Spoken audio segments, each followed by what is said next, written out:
talk through this so we have time. Okay, okay, so here's the structure of aspirin. Again, it's just a representation of the arrangement of the atoms. And so I just want you to be able to look at this and understand that this is a molecular structure. It's a molecule because there's a defined number of atoms.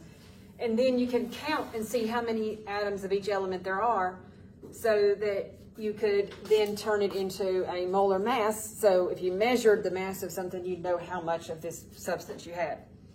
So when you count it, this formula, this compound has carbon, hydrogen, and oxygen, which seems to be most of our examples. But this one's aspirin. And so if you count through it, I mentioned before that if you started a ring, it's sometimes easier to count. And so there's 6 carbons in this ring. And then off on this side, there's a 7th carbon. And then there's an 8th carbon. And there's a 9th. So there are 9 carbons. So the formula, you got to put it as a subscript. And then there's hydrogens. And so there's 1, 2, 3, 4 hydrogens here. And there's 1 on this oxygen. So that makes 5. And there's 3 down here on this carbon. So that makes 8. So there's a total of 8 hydrogens. And then oxygen, there's none over here, but over here on this carbon, it has 1, 2 oxygens. And then this carbon, there's 1 there, and there's another one here between these 2. So there's a total of 4 oxygens present on aspirin. And so the molecular formula for aspirin would be C9H8O4. Not very helpful. If I gave you C9H8O4, you'd have a really hard time coming up with this as the structure. But it makes calculating the molar mass and writing it out in a calculation, that's much easier to write than to try to draw that little structure every time. Okay? So if we use the formula, it makes the math part easier. And so if you do the molar mass is always 1 mole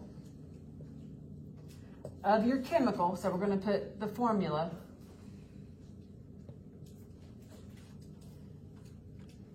Is equal to its atomic weight in grams. And so you use the periodic table, and we're just going to use the one that I gave you so that everybody has the same numbers for all the atomic masses.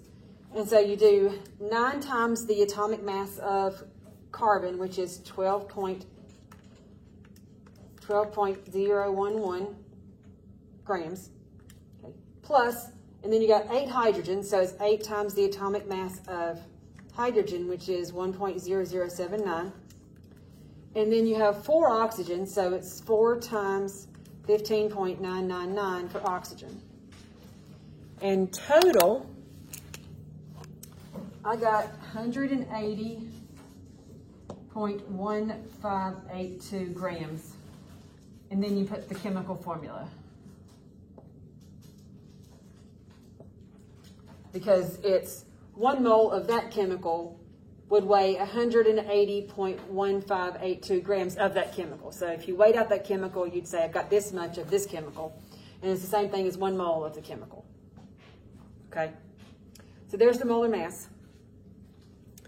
The reason that we're able to use the periodic table and the average mass in order to calculate this is that the development of the mole was based on scaling up a bunch of these molecules so that we had 180.1582 grams. They figured out that that number was always the same, no matter which chemical or atom you looked at. And so the other conversion factor that is the basis of the mole is that 1 mole of something, and our something is aspirin.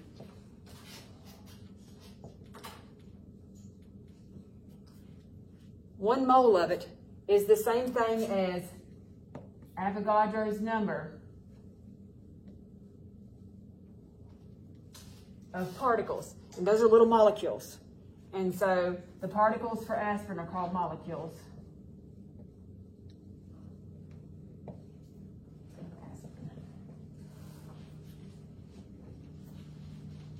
So 1 molecule of aspirin doesn't weigh 180.1582 grams. That doesn't make sense because 1 molecule is really tiny. You can't see it. But they figured out that they could use those same numbers if they scaled it up by Avogadro's number. So 1 mole of any chemical is Avogadro's number of individual particles of that chemical. So our particles are called molecules. So the only time we need to use that Avogadro's number is if the question asks for a number of particles. So you'll see questions like how many molecules, how many atoms, how many ions. And our question here that we're going to do for aspirin, we want to calculate the number of aspirin molecules that are in a tablet that contains 325 milligrams of aspirin. And so I'm having the organic class do like a semester-long project on aspirin. And so their first 2 experiments were with aspirin, where they had to figure out the solubility of aspirin, what to recrystallize it in, and then I had them take 10 tablets and crush them and extract the aspirin from the tablets and then filter off the binders, because there's binders that keep it all, that allows it to stay in tablet form. But one of these little tablets is 325 milligrams of aspirin. Okay. The next thing they're going to do is synthesize aspirin. And they're going to analyze what they synthesized. Okay. So 325 milligrams, how many aspirin molecules? So this is going to be a big number, because even though 325 milligrams is a small mass, it would take a lot of molecules to get to 325 milligrams. So this is a conversion problem. All conversion problems are the same. And that's the way I want you to think about it. And the way that you start a conversion problem is you write down your measurement. And so my measurement is 325 milligrams of aspirin. So we're going to write down 325 milligrams. But I'm going to use the chemical formula for aspirin since we figured it out. So that's C9H8O4. Okay.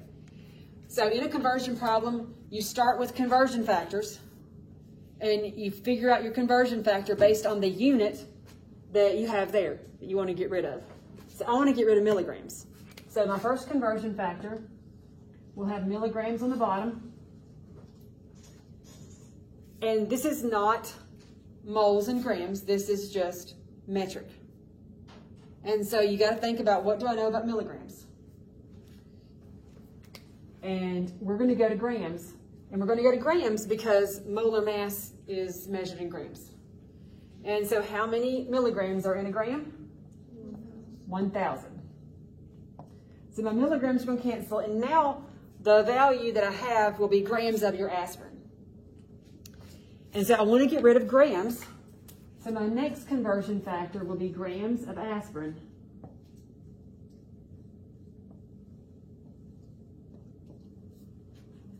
And when you have grams in a conversion factor of a chemical, you're going to use the molar mass.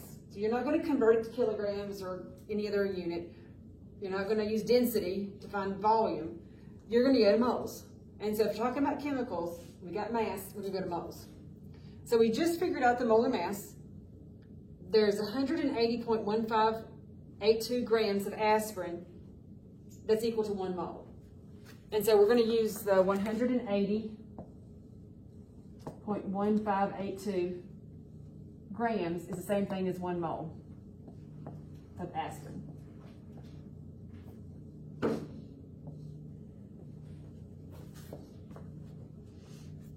That gets us to moles. But our question wants molecules. And so the next conversion factor is going to cancel moles of aspirin out.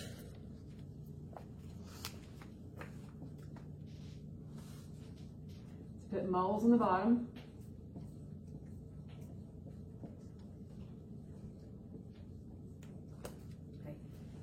Okay. So there's 3 conversion factors that we're going to end up going over for moles, that involve moles. Because there'll be a 4th one later. But right now there's going to be 3. Grams and moles is molar mass.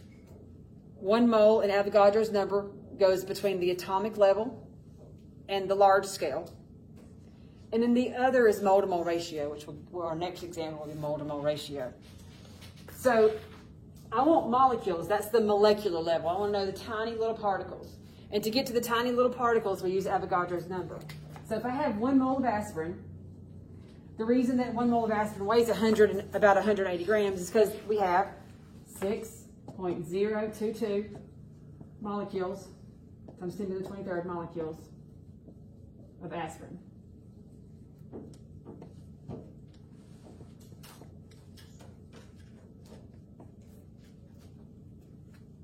So moles of aspirin cancel. So we have, this is 3 conversion factors. Our first one is just metric to get to grams. And we want to do that because molar mass is in grams. And we can go grams to moles using the molar mass. 1 mole of something is its molar mass in grams. And then if you want to go to the molecular level, use Avogadro's number. And that'll tell you how many individual little pieces you have that allowed you to have 325 milligrams total. So once our units match up, then we go ahead and do the math, the arithmetic part. So we got 325 divided by 1,000 divided by 180.1582, and then times Avogadro's number. And you got to use the scientific notation button for that. So just like all of our conversion problems, we have our measurement here. And you look at that for your number of significant figures. So 325 is 3 significant figures. So I'm going to go ahead and round my answer to 3 significant figures.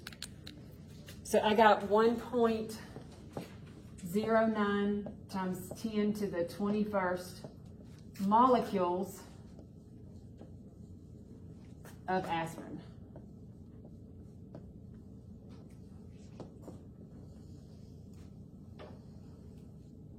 So that's a pretty large number, but it should be large because it would take a lot of individual aspirin molecules to add up to be 325 milligrams.